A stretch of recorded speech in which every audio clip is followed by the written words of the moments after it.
Greetings, fellow scribes! Welcome back to the archive. This week, I continue my series talking about the clans of Legend of the Five Rings by focusing on the left hand of the Emperor, the Crane clan. The Crane are well known as the voice of culture in Rokugan. They are the clan that created many of the traditions that bind the Empire together, created many of the protocols for court, and spawned many of the arts.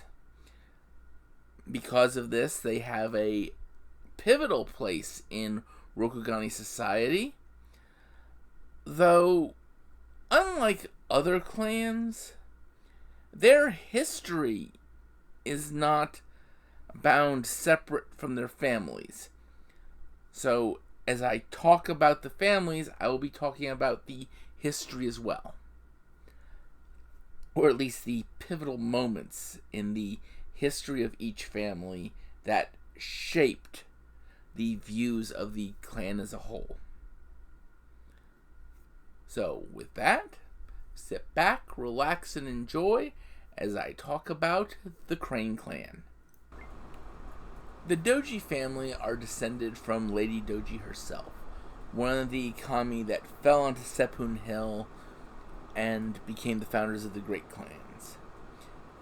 One of the classic stories about Lady Doji, one that informs not just about the lady herself, but about her family, and to a deeper extent about the Crane clan, is set just after the great tournament faced between the kami to determine who would become the emperor. And the story is that Lady Doji was sitting in her newly constructed palace, and she looked out and saw a beggar in the street. Now, this was a snowy winter day. The wind was blowing in a biting cold.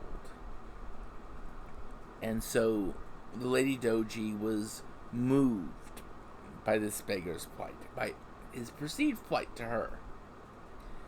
And so she sent servants down, asking him to come in from the cold. He refused. A little bit later, she sent servants down with hot food, and again invited the beggar in.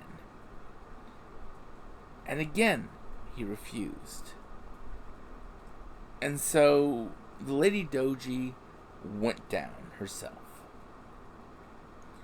And she spoke to the beggar. She asked him, "It is cold. The snow is falling, the wind is blowing. Soon the sun will set, and the cold will become even worse. Are you not afraid to die in that cold?" The beggar laughed. "Die? You say that as if that is a bad thing." "No, Lady Doji. I say that it is you who are afraid to live." The Lady Doji paused and looked at the beggar. "What do you mean?" Beggar motioned to the snow all around, everything around. Said, "What do you see, Lady Doji?" She responded, "I see the world." "Ah, but what more do you see?" She responded, "I see snow." "But," beggar goes, "what about the individual flakes?" And he pointed to a large snowflake falling in front of the Lady Doji's vision. "Look at that, and what do you see?" And she described the shape of the individual flake. And then he pointed to another flake, and that one. And again, she described the shape, the details of it. And he did that for another flake, and another flake. For many, many snowflakes falling. for the first time forcing Lady Doji to look at each snowflake individually, not as the great field of snow. And then he said, every snowflake is unique. Not one is the same. And if I were to go in, I would miss them. I would not see individual flakes. And think of all the snowflakes I would miss seeing. What did you do today, Lady Doji? Well, Lady Doji was surprised by the question and responded, I wove a new kimono for my brother, the Emperor Hante. And so the beggar asked her, can you remember every thread you wove? Doji shook her head. No, for there are thousands in a kimono. How could I remember each and every thread? But, said the beggar, I am sure you remember every mistake you made, and all the time it took to fix those errors. The Lady Doji blushed and responded, yes, I do. I remember those. But, said the beggar, what if you had paid attention to every single thread, the same as you did to those mistakes? Would you have made those mistakes? Would you have made those mistakes if you had treated each thread with the same care? I regard that snowflake. 6 spires branching out like trees from it.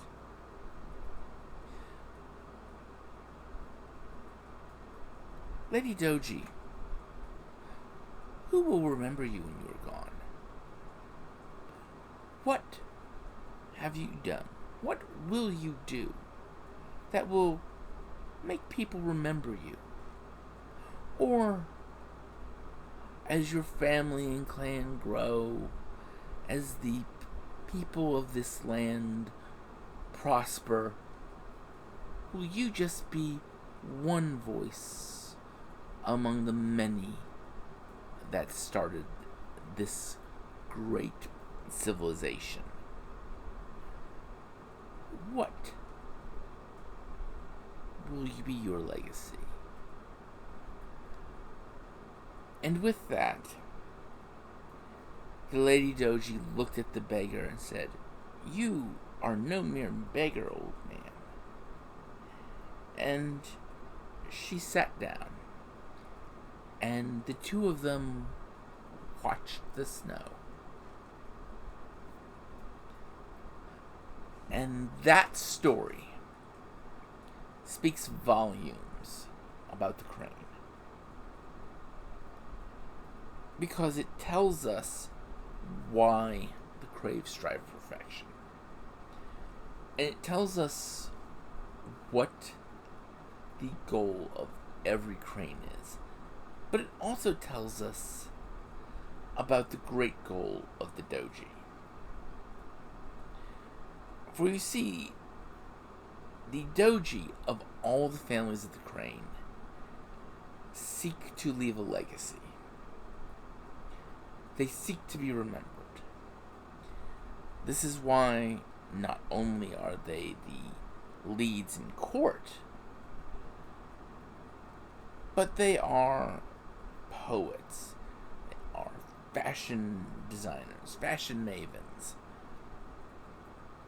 They establish so much of what goes on in Rokugan out of a simple desire to be remembered.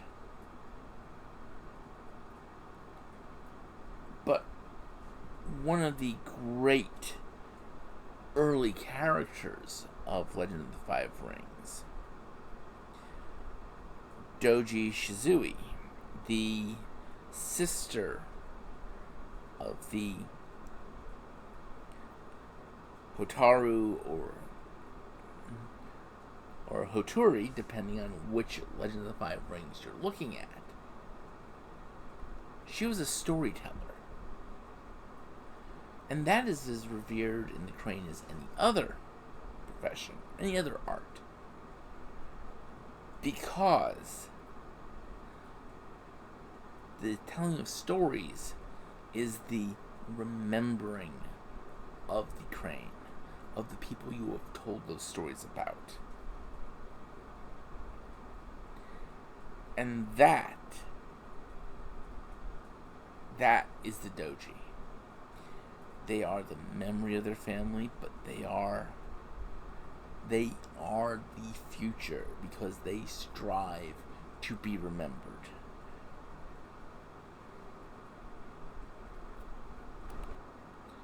The Kikita family are descended from a wandering swordsman named Kikita. Now, the first emergence of Kikita into the Imperial histories is at the First Emerald Championship.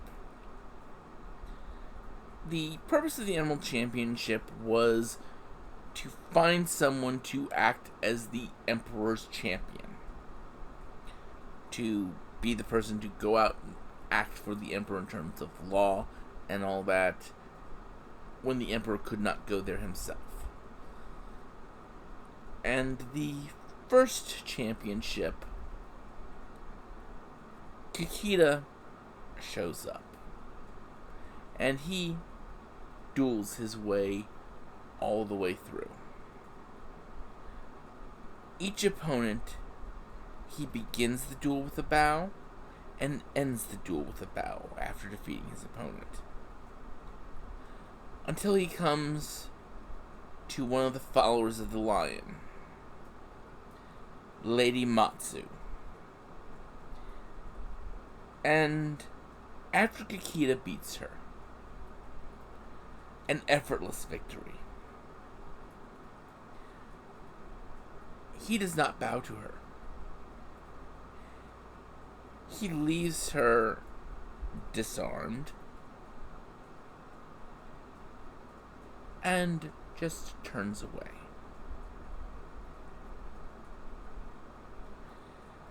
And Lady Matsu is angry.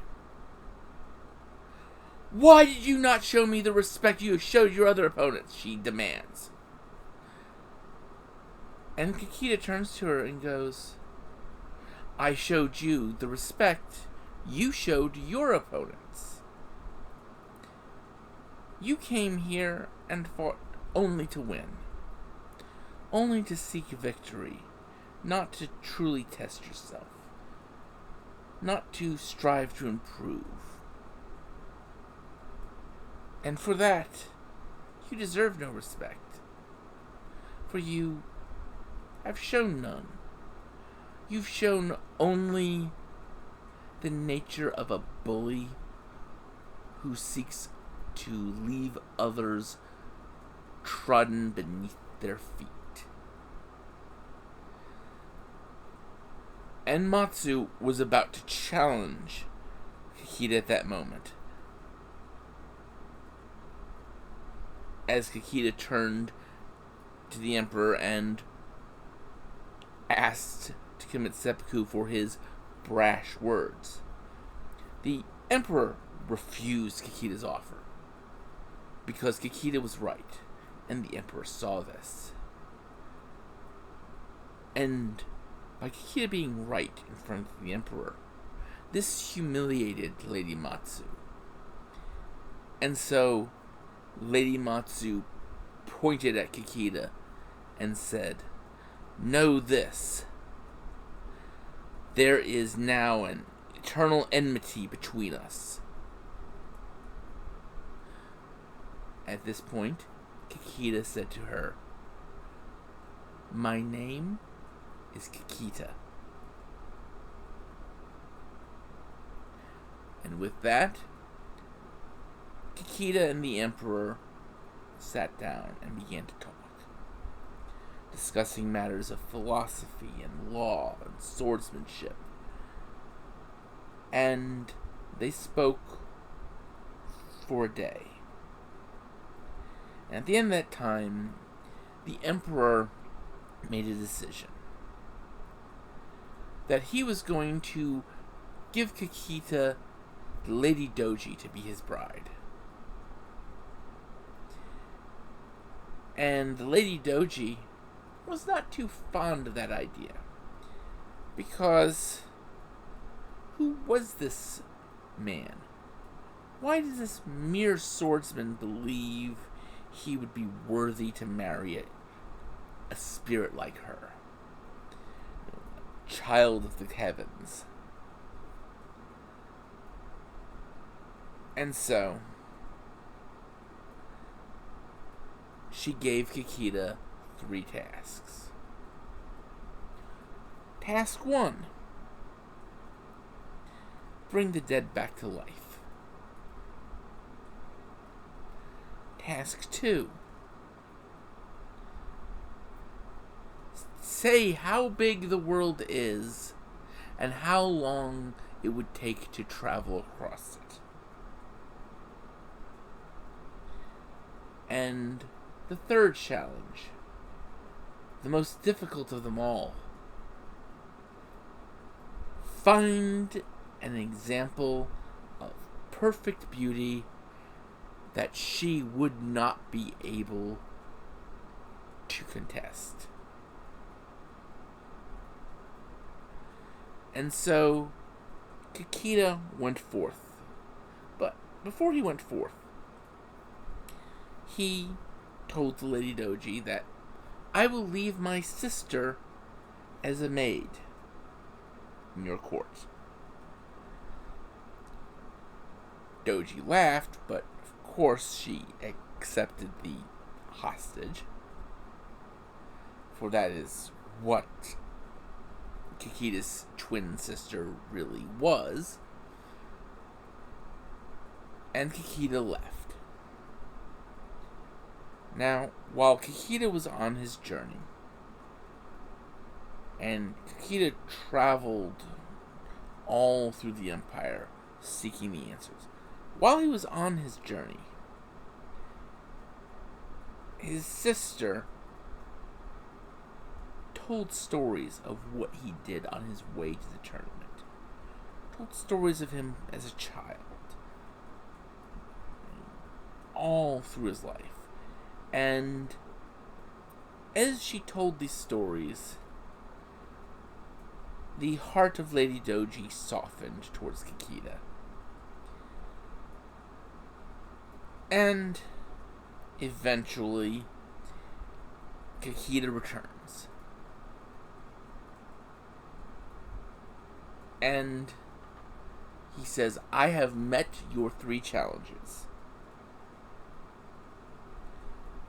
For bringing the dead back to life, he reaches into his satchel.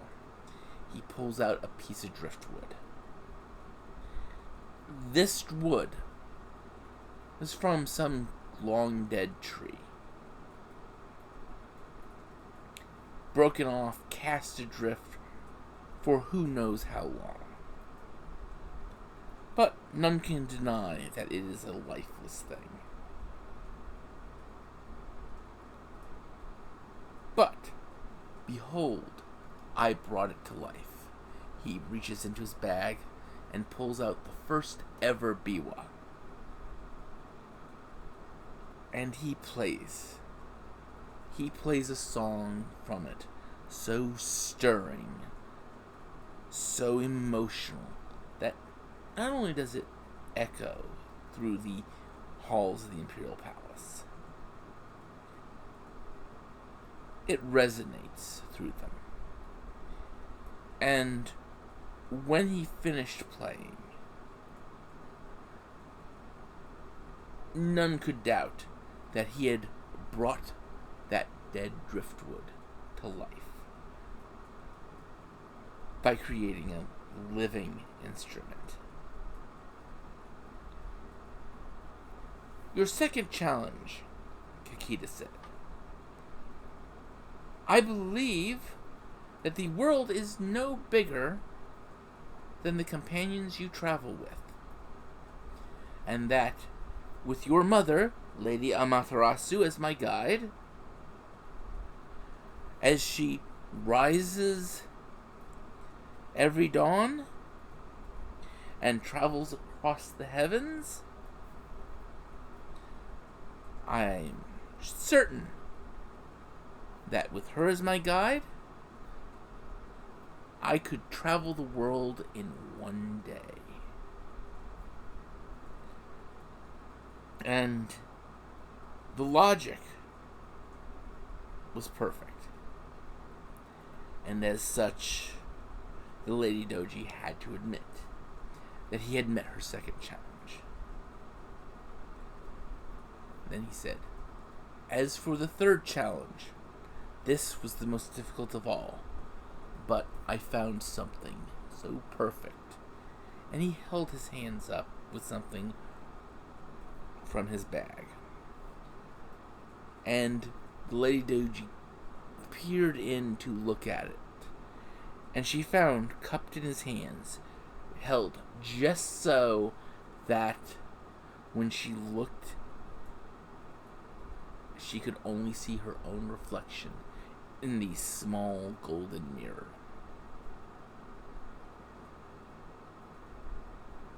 And with that,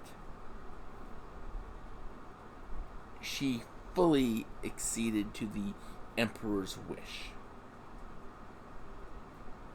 And thus, Kikita and Lady Doji were married. This story again tells us much about the Crane and about the Kikita family. The Kikita family are duelists. They are the greatest in the Empire. In fact, Kikita himself was the first Iaijutsu duelist and created the art form itself. But they are artists, they are philosophers, they are poets in their own way. They appreciate beauty uniquely. And they make things. Because ultimately, swordsmanship is an art. Just like playing a song or recognizing someone's beauty. And that is the lesson of Kikita. The third of the original families of the Crane are the Daidaji. And this story that sums up the Daidaji takes place after the Day of Thunders. The first person who would be the Daidaji daimyo, the first of the Daidaji, would be someone by the name of Doji Hayaku. He was the youngest child of Doji and Kikita. And after the Day of Thunder, Lady Doji had visions and dreams that her daughter was still out there somewhere in the Shadowlands, alive, trapped, tortured. And Doji Hayaku went out. Went into the Shadowlands seeking his missing sister. And he was gone for 2 years. When he returned, his hair was white from the horrors he had seen. His body was both leaner and more muscular from the trials he had faced in the Shadowlands. For at this time, the taint was not as prevalent as it would be in later years. His throat was gashed, as if some beast had tried to rip it through, and he could no longer speak. He gave to his mother the sword that had both the soul of his brother and now his sister in it.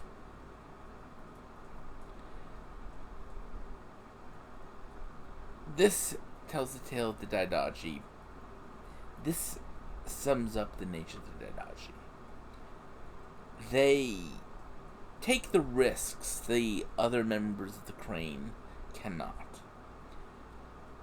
They are the scouts of the Crane. They are the warriors. The ones who face the dire threats that a duelist cannot.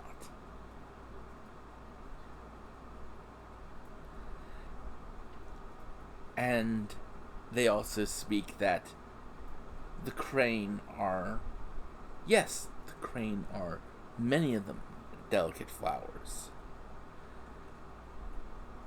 But there is a heart of iron in them. That is the first three families. But there's one more important family to talk about. And they shape many things by their very existence. Many generations after Doji Hayaku returned from the Shadowlands and had his family name changed to Daidaji, representing that he was now the defender of the Doji, there was a war fought. This war was between the Phoenix and the Lion. The Crane interfered. The Crane entered the war to bring peace, to end the conflict. And not everyone took that well. One Phoenix in particular, Isawa Asahina, was incensed. Isawa Asahina was the master of air. He could have been the master of fire, but at his Genpuku he was surrounded by air kami, not fire kami. He was a master of warfare and of the destructive arts of fire. And he felt that this interference by the Crane shamed the sacrifices of the Phoenix. That it cheapened the lives lost to fight the Lion. And so he went rogue. He went and started burning villages along the Crane-Phoenix border. Now, the Daidaji were mostly deployed out to the south at this time, dealing with a crab border dispute. So the few samurai that could be mobilized up in this area were quickly killed by Isawa Asahina. And what followed was, again, these villages would be burned, would be razed. Every civilian in them, every peasant in them, killed. And he comes to one village. Striding out from this village is a young samurai ko, Doji Kiriko. She is also the daughter of the Doji daimyo of the time. And as she strides forth, she tells him, "I will not let you harm this village." He laughs. How are you going to stop me? Are you going to strike me with your sword? I have killed many already who tried. Do you have 20, 30 men lying in ambush? Again, I have fought off those many times already. How are you going to stop me? And Doji Kiriko kneels, places her kabuto in front of her, and just says simply, "We intervened in your war to bring peace. I will not let you harm this village." And Isao Asahina summoned up the fire kami and launched them at the village. Doji Kiriko sprung quickly, interposed herself between the fires and the village, taking the blast herself. This burned her severely. She said, "No more shall die. You shame your ancestors. You shame your family with these actions." And Isao Asahina does not care. He laughs. He goes, "Why bother? These are just peasants."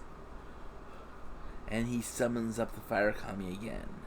And again, Doji Kiriko interposes herself between the fire and the village. And she goes, "No more shall die in the name of peace." And at this point, she's severely burned. Major burns over most of her body, her armor smoldering, singeing, her hair charred. And Isao Asahina goes, "You would die needlessly for these people," and launches another blast of fire. And again, for the third time, Doji Kiriko steps between the fire and collapses, as this time the burns are too much. And she gasps out with her weakening voice, "No more innocents shall die for peace. I will not allow it." And at this point, these actions break through to something inside Isao Asahina. And he goes, "Have I truly fallen so far?"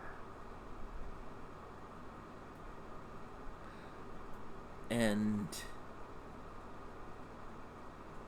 he goes. He picks up Doji Kiriko.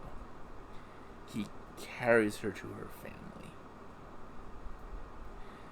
And as penance for his actions, he spends many months ministering to her, nursing her back to health. She would live. She would bear the scars of her actions for the rest of her life.